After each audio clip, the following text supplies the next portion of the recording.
Hello students, आपकी अपने YouTube channel total accountancy पर एक बार फिर स्वागत है। और आज हम लोग इस वीडियो के अंदर डिस्कस करने वाले हैं ऑडिटिंग। जी हाँ, हमारा चल रहा है ऑडिटिंग, और जिसे हम लोग कहते हैं हिंदी में अंकेक्षण।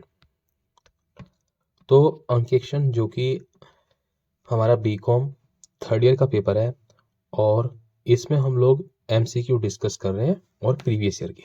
जी हाँ, ये आपके सामने जो क्वेश्चन है ये प्रीवियस ईयर के क्वेश्चन है 2022 के, जो हम लोग डिस्कस कर रहे हैं। और हम लोग क्वेश्चन नंबर 1 से लेकर के क्वेश्चन नंबर 18 तक पार्ट 1 में कंप्लीट कर चुके हैं, जो कि आपको प्लेलिस्ट में मिल जाएगा। और ये आज हमारा सेकंड पार्ट है, और इसमें हम लोग क्वेश्चन नंबर 19 से स्टार्ट करेंगे। क्वेश्चन नंबर 19, तो आपके सामने स्क्रीन पर है क्वेश्चन नंबर 19। क्वेश्चन नंबर 19 में क्या दिया हुआ है कि अनुसंधान किया जा सकता है, investigation can be done by. देखिए यहाँ पे दिया हुआ है कि जो अनुसंधान है, अनुसंधान किसके द्वारा किया जा सकता है। तो सही जो इसका आंसर है, क्वेश्चन नंबर अगर हम लोग 19 की बात करें तो इसका आंसर है अकाउंटेंट। ठीक है, लेखा पालक के द्वारा अनुसंधान किया जा सकता है। उसके बाद इन्वेस्टिगेशन इज, क्या ये कंपलसरी है या फिर ऐच्छिक है या दोनों। तो इसका जो सही आंसर है इन्वेस्टिगेशन, ठीक है, कंपलसरी भी है, और कुछ जगह ऐसी है जहां पर सिर्फ ये वॉलंटरी है और ऐच्छिक है। लेकिन ऑडिटिंग की बात करें, ऑडिटिंग जो है वो कंपनी के लिए अनिवार्य है। Question number 21, investigation is get done by. अनुसंधान कराया जाता है किसके द्वारा। तो ये अनुसंधान जो कराया जाएगा वो कराया जाएगा व्यवसाय के मालिक के द्वारा, बाहरी पक्ष के द्वारा। और इसका जो सही आंसर है वो है सी, कोई भी आउटसाइड पार्टी या जो प्रोप्राइटर ऑफ फर्म, वो अपना अनुसंधान करवा सकते हैं। क्वेश्चन नंबर 22, अनुसंधान प्रतिवेदन होता है, इन्वेस्टिगेशन रिपोर्ट इज। जो इन्वेस्टिगेशन की रिपोर्ट होगी, क्या वो ब्रीफ होगी या फिर वो डिटेल में होगी। तो इसका जो सही जवाब है वो है इन डिटेल। इन्वेस्टिगेशन का मतलब होता है डीपली चेकिंग, तो ये तो डिटेल में ही होनी चाहिए। उसके बाद क्वेश्चन नंबर 23, क्वेश्चन नंबर 23 में क्या है कि इन्वेस्टिगेशन इज गेट डन, कि इन्वेस्टिगेशन किसके द्वारा अनुसंधान कराया जाता है, किस उद्देश्य के लिए।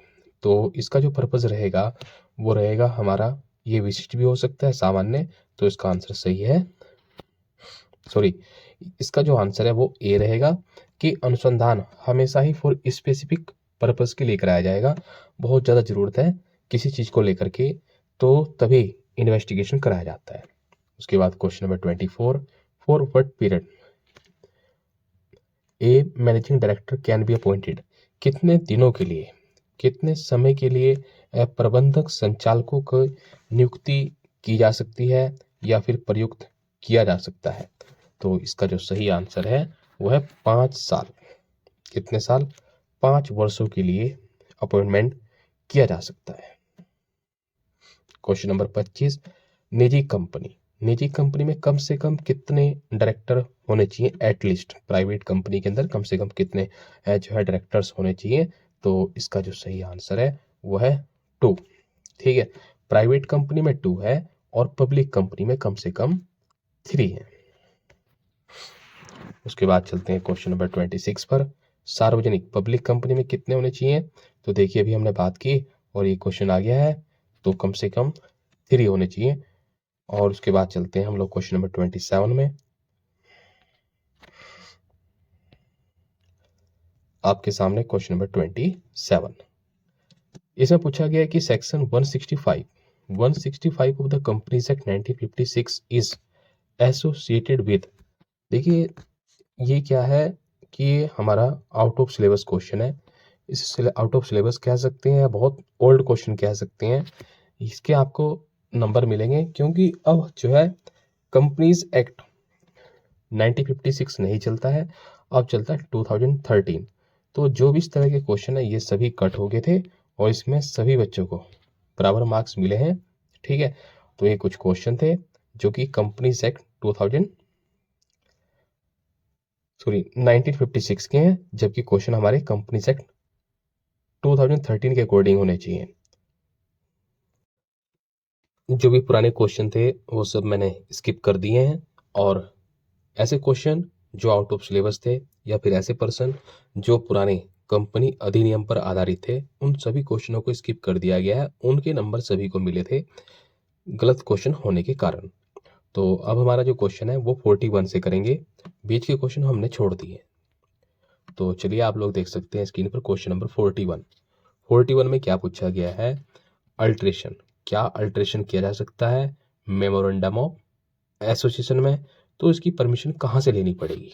तो ये क्वेश्चन नंबर 41, तो इसका जो सही आंसर है वो कहाँ से लेनी पड़ती है, देखिए कोर्ट से, स्टेट सेंट्रल गवर्नमेंट से। तो इसमें इसका जो है, इसका जो आंसर है वो 2 है। तो इसमें यहाँ पे ये भी क्वेश्चन हमारा गलत दिया हुआ है। उसके बाद चलते हैं क्वेश्चन नंबर 42 में पूछा है which of the following is called the charter of company, कि कंपनी का जो चार्टर है वो किसे कहा जाएगा। तो कंपनी का जो चार्टर है वो मेमोरेंडम ऑफ एसोसिएशन को कहा जाएगा। उसके बाद है question number 43, before commencing the audit work A company auditor should, कि अंकेक्षण कार्य को प्रारंभ करने से पहले, जब आप कोई कार्य करेंगे अंकेक्षक बन, जैसे आप लोगों को किसी कंपनी का अंकेक्षक बना दिया जाए, सॉरी, अगर आप लोगों को किसी कंपनी का अंकेक्षक बना दिया जाए और वहां पे क्या करना है, आपका उस कंपनी का अंकेक्षण करना है, तो अंकेक्षण करने से पहले आप कौन सा कार्य करेंगे। तो देखिए कौन कौन सा कार्य करेंगे आप लोग। सबसे पहले तो नियुक्ति की संबंधी जांच करेंगे, व्यवसाय की प्रकृति का अध्ययन करेंगे, गत वर्षों में जो दूसरा ऑडिटर था, हमारे से पहला जो अंकेक्षक है, उसने कैसे कार्य किया, उसकी क्या रिपोर्ट है, उन सब की एनालिसिस करेंगे। तो हमें इन सभी बातों का ध्यान रखना पड़ेगा किसी भी एक नई कंपनी में ऑडिट करते समय। उसके बाद चलते हैं क्वेश्चन नंबर 44 पर, और देखिए यहाँ पर 44 में क्या दिया हुआ है कि audit of a public company, की जो पब्लिक कंपनी है उसकी ऑडिट क्या ऐच्छिक है या फिर कंप्लीट, पूर्ण है या फिर कंपलसरी है। तो इसका सही आंसर क्या होना चाहिए, सी, क्या है, कंपलसरी है, अनिवार्य है। और उसके बाद देखते हैं हम लोग,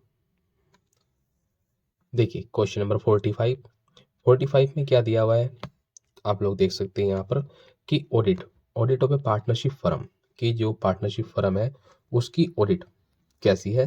तो उसकी ऑडिट क्या है, ऐच्छिक है, वॉलंटरी, ठीक है, वो अपनी मर्जी है, कराना चाहे करा सकते हैं, नहीं कराना चाहे तो ना कराएं। उसके बाद 46 में क्या पूछा हुआ है, auditing of a sole trading, इसके लिए क्या है, इसके लिए भी ये ऐच्छिक है, इसके लिए कंपलसरी नहीं है।